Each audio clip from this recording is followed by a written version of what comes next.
பதிவு செய்யப்பட்டிருக்கிறார்கள். இது அவருடைய எண்ணிக்கை சம்பந்தமான விஷயங்கள். இது நபித்தோடைய தகவல் சம்பந்தமாக. அடுத்தது மூன்றாவது இந்த நபித்தோட பற்றிய அறிமுகத்தில் மூன்றாவது அம்சம் என்ன சொன்னால் மார்க்க தீர்ப்பு.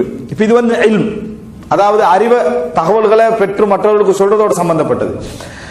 அப்ப சஹாபாக்கள்ல மார்க்க தீர்ப்பு வழங்குறவங்க இருப்பாங்களே, இதுல அக்ஸருஹும் ஃபுத்தியா, நிறைய மார்க்க தீர்ப்பு வழங்கியவர் என்று அறிமுகமானவர் யாரு?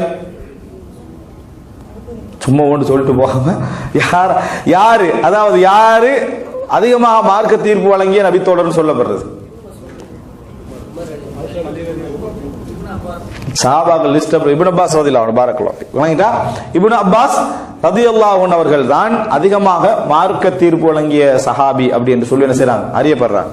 இப்னு அப்பாஸ் ரலியல்லாஹு அன்ஹு அவர்களுடைய ஃபத்வாக்கள் நிறைய, அதாவது முரண்பட்டதாக இன்னொரு நபித்தோடைய ஃபத்வாக்கு இருக்கும். யாருடைய? இப்னு உமர் ரலியல்லாஹு அன்ஹு அவர்களுக்கும் இப்னு அப்பாஸ் அதாவது இமாம் இப்னுல் கய்யிம் அல் ஜௌஸிய்யா ரஹிமஹுல்லாஹ் அவர் சொல்றாங்கடா, இவர் யமீலு இல தஷத்துத் வ ஹுவ யமீலு இல என்னது, அதாவது தசாஹுல், இவர் கடும் போக்கு தன்மையுடைய ஃபத்வாக்கள்ல இருக்கும். இவர்கிட்ட என்னது கொஞ்சம் நளினத்தன்மை என்ன செய்யும் இருக்கும் அப்படின்றது. அதுக்கு காரணம் அவருடைய இயல்புகள் எதுவும் அல்ல, மார்க்க தீர்ப்புல அவருடைய பேணுதல். இவர் மார்க்கம் மக்களுக்கு காட்டிய அந்த யூசுப் இலகுத்தன்மையை கவனித்தது. இந்த அடிப்படையில் என்னது இவங்களுடைய ஃபத்வாக்களை என்ன செய்யலாம், பார்க்கலாம். ஆனா இரண்டு பேருமே வயதளவுல கிட்டத்தட்ட ஒரு அளவு சமமானவர்கள், ஓரளவில் என்னது சமமானவர். அப்துல்லா இப்னு அப்பாஸ், அதே போல அப்துல்லா இப்னு உமர். இதே போல மார்க்க தீர்ப்பு வழங்குறதுல மிகவும் பிரபல்யமான நபித்தோழர் அப்துல்லா இப்னு அம்ர் இப்னுல் ஆஸ். அம்ர் இப்னுல் ஆஸ் அவருடைய மகன் அப்துல்லா இப்னு அம்ர் இப்னுல் ஆஸ். அடுத்தது அப்துல்லா இப்னு அம்ருல் ஆஸ். அடுத்தது அப்துல்லா இப்னு சுபைர். அப்துல்லா இப்னு சுபைர் ரலியல்லாஹு அன்ஹு அவர்கள். இவங்களுக்கெல்லாம் சொல்லுவாங்க என்ன சொன்னா அபாதிலாக்கள்ன்னுவாங்க. அப்துல்லாக்கள் நபித்தோழர்கள்ல அப்துல்லாக்கள் என்றவர்கள் 300 லட்சம் பேர் இருக்கிறாங்க. எத்தனை? 300 லட்சம் பேர் இருக்கிறாங்க அப்துல்லா என்ற பெயர்ல வந்தவர்கள். அபாதிலாக்கள், அப்துல்லாக்கள் என்று சொன்னாலே, அப்துல்லாக்களுடைய ஃபத்வாக்கள் என்று சொன்னாலே இந்த 4 பேர் வருவாங்க. யார் யாரு? அப்துல்லா இப்னு அப்பாஸ், அப்துல்லா இப்னு உமர், அப்துல்லா இப்னு அம்ர் இப்னு ஆஸ், அப்துல்லா இப்னு சுபைர். வழங்கிட்டா இவர்கள் என்ன செய்வார்கள், வருவார்கள். அபாதிலாக்கள் மார்க்க தீர்ப்பு வழங்கிய, அதாவது இவங்க 4 பேர் அப்போ ஒரு ஒத்த கருத்து சொல்ற நேரத்தில் இந்த 4 மதுஹப் அறிஞர்களும் சேர்ந்து ஒத்த கருத்து சொன்ன மாதிரி ஒரு பலம் என்ன செய்யும் அதுல இருக்கும். மார்க்க தீர்ப்பு வழங்கியவர்கள்ல பலர் இருக்கிறாங்க. மார்க்க தீர்ப்பு இவர்கள் மட்டும் 100 லட்சம் பேர் வழியாக மார்க்க தீர்ப்பு என்ன செஞ்சு பாதுகாக்கப்பட்டிருக்கிறது அப்படின்னு சொல்லி இமாம் இப்னு ஹஸம் ரஹிமஹுல்லாஹ் என்ன செய்றாரு சொல்றாரு. மொத்தமே அதாவது மார்க்க தீர்ப்புக்கு பிரபல்யமானவர்கள் 130 லட்சம் பேர். 130 லட்சம் பேர் வழியாக மார்க்க தீர்ப்பு என்ன செஞ்சுக்குது பாதுகாக்கப்பட்டீங்க நபித்தோழர்கள்ல. அவங்களுடைய மார்க்க தீர்ப்புகள் பாதுகாக்கப்பட்டவர். இவங்க என்ன சொல்லிக்கிறாங்கன்னு சொல்லி பாதுகாக்கப்பட்டவர்கள். இப்ப இன்றைக்கு நம்ம கேட்கிற மாதிரி இவர் என்ன சொல்லுகிறார், அவர் என்ன சொல்லுகிறார் இன்றைக்கு உள்ள உலமாக்களை கேட்கிறோம் தானே. அது மாதிரி அன்றைக்கு, அதான் இன்றைக்கும் பேணுதல், அன்றைக்கு மார்க்க தீர்ப்பு சொன்னவர்கள் என்று மிகவும் அறியப்பட்டவர்கள் மொத்தம் 100 லட்சம் பேர். இதுல அதிகமாக மார்க்க தீர்ப்பு அறிவிப்புல வந்திருக்கிற மாதிரி, ஹதீஸ் அறிவிப்புகள்ல வந்திருக்கிற மாதிரி அதிகமாக வந்தவர்கள் யாருன்னு பாத்தீங்கன்னு சொன்னால் உமர் இப்னுல் கத்தாப் ரலியல்லாஹு அன்ஹு அவர்கள். அடுத்ததாக அலி பின் அபி தாலிப், அப்துல்லா இப்னு மஸ்ஊத், ஆயிஷா ரலியல்லாஹு அன்ஹா, ஸைத் இப்னு சாபித், அப்துல்லா இப்னு அப்பாஸ், அப்துல்லா இப்னு உமர். இவங்க பெரிய புக்கே எழுதலாம்னு போட்டுக்கிறார்.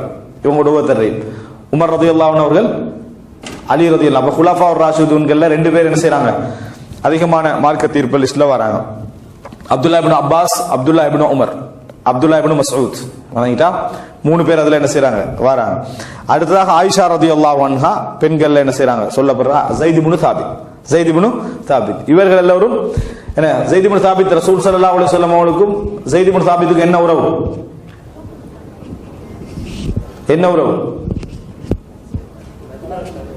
ஸைத் இப்னு சாபித்துக்கும் ரசூலுல்லாஹ்வுக்கு என்ன உறவு?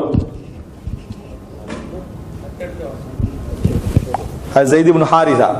விளங்கிட்டா? ஸைத் இப்னு ஹாரிஸா தத்தெடுத்து வளர்க்கப்பட்டவர்.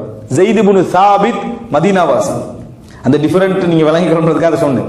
அது ஸைத் இப்னு சாபித் வந்து மதீனாவாசி, அது ஒரு ரசூல் ஸல்லல்லாஹு அலைஹி வஸல்லம் சிரியானி மொழியை படிச்சு என்ன செய்யுங்க, நீங்க தௌராத்தை படிங்க என்று சொன்னவர் ஸைத் இப்னு சாபித் குர்ஆன் எழுதுவதற்காக. அவர் ரசூல் ஸைத் இப்னு ஹாரிஸா குர்ஆன் எழுத பொறுப்புல என்ன செய்யல இருக்கல, தந்தையோட பேர்ல என்ன செய்யணும், கவனமாக இருக்கணும்.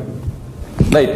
இது நபித்தோழர்கள் சம்பந்தமான அவருடைய மார்க்க தீர்ப்பு விஷயங்கள்ல உமர் ரலியல்லாஹு அன்ஹு அவர்கள், ஸைத் இப்னு சாபித், அப்துல்லா இப்னு மஸ்ஊத், அப்துல்லா இப்னு அப்பாஸ், அப்துல்லா இப்னு உமர், ஆயிஷா ரலியல்லாஹு அன்ஹா இவர்கள் எல்லாம் மார்க்க தீர்ப்புக்கு பிரபல்யமான எத்தனை நபர்கள்?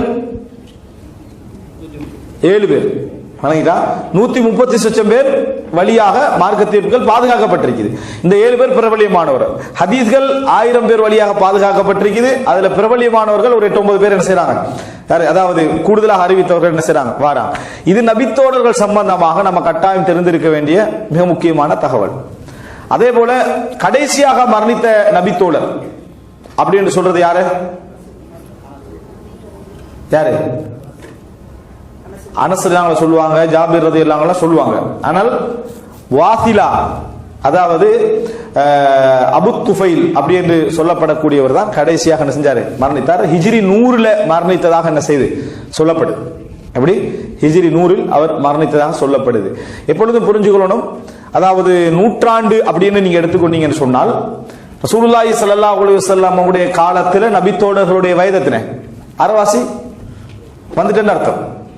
அப்போ அவர்களுடைய ஹிஜ்ரி 50 சொச்சம் ஆகிற நேரத்திலேயே சஹாபாக்களுடைய இறுதி காலம். அது ஹிஜ்ரி 50 சொல்றது வந்து என்னது, சஹாபாக்களுடைய இறுதி காலத்துடைய ஆரம்பம். அப்ப அந்த டைம்ல அதிகமானவர்களாக தாபீன்கள் என்ன செஞ்சிருப்பாங்க, சஹாபாக்களுடைய பிள்ளைகள் இஸ்லாத்தை ஏற்றுக்கொண்டு அவங்க இருப்பாங்க. எனவே எப்பொழுதும் நூற்றாண்டு, 1ஆம் நூற்றாண்டு சஹாபாக்களுக்கு, 2ஆம் நூற்றாண்டு தாபீன்களுக்கு, 3ஆம் நூற்றாண்டு என்னது தாபீன்களுக்கு அல்ல.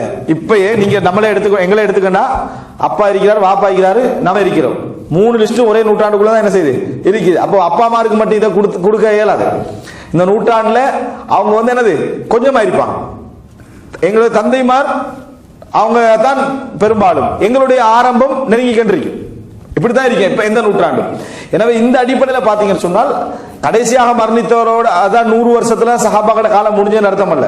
50லயே முடிய ஆரம்பிச்சுட்டு தாபீன்களுடைய காலம் என்ன செஞ்சுட்டு, அதாவது அவங்க பெரிய வயதடைய காலமாக என்ன செஞ்சது இருந்தது என்பதை நாங்கள் புரிந்து கொள்ள வேண்டும். ரைட். இப்ப இதே நம்ம சஹாபாக்கள் பற்றிய முக்கியமான தகவல்கள் இது நம்ம தெரிஞ்சிருக்கணும். என்ற சஹாபாக்கள் நம்ம படிக்கிற நேரத்தில் அவனுடைய மார்க்க தீர்ப்புகள் இவைகள் விஷயத்துல நம்ம கவனம் செலுத்துவதற்கு இந்த விஷயங்கள்லாம் என்ன செய்யும், எங்களுக்கு உதவும் என்பதை புரிந்து கொள்ள வேண்டும்.